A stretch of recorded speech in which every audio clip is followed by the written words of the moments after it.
यही कॉन्सेप्ट आपको हमेशा यूज करना है जब भी सम दे रहे हो। जैसे 45 आपके पास सम है, उसमें से सन की एज x है तो वो तो हटा देनी पड़ेगी आपको।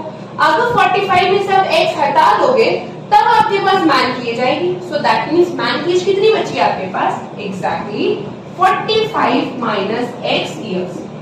बहुत बार बच्चे कंफ्यूज हो जाते हैं, प्लस कर देते हैं या x आगे ले आते हैं। नो, हमेशा याद रखिए सम में से जो वैल्यू दे रखी है उसे रिमूव कर दीजिए, जो बचा वो आपकी रिमाइंडर वैल्यू। ओके, सो ये तो हमारे मैन और सन की वैल्यू हो गई। अब 5 इयर्स अगो, 5 साल पहले, तो 5 साल पहले मतलब दोनों की एज में क्या क्या हटाना पड़ेगा? 5 साल कम करने पड़ेंगे। सो सन की एज 5 इयर्स अगो, 5 साल पहले सन की एज कितनी हो जाएगी? अगर आज वो x है तो 5 साल पहले ऑब्वियसली माइनस करना पड़ेगा, तो x माइनस 5 इयर्स हो जाएगा।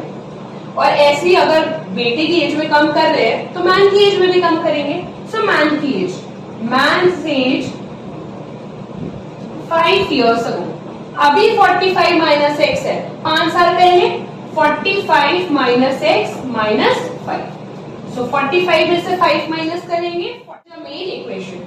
Again simplifying it by any method that you wish like. 360 के फैक्टर्स फाइंड करेंगे। Again go for larger number क्योंकि आपको 49 चाहिए। So 360 18 into 20 भी होता है, 40 into 9 भी होता है। So 40 and 9 will give you 49 क्योंकि 40 plus 9 49 होता है।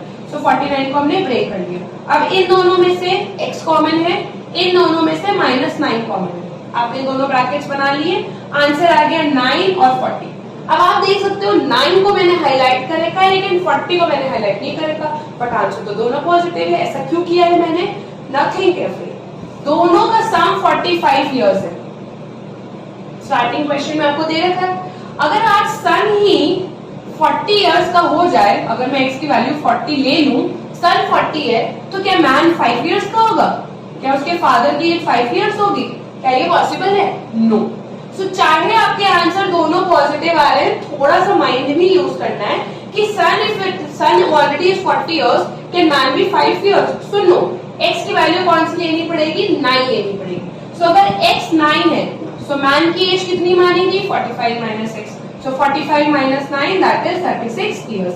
दैट मींस मैन की एज 36 है और सन की एज 9 इयर्स है।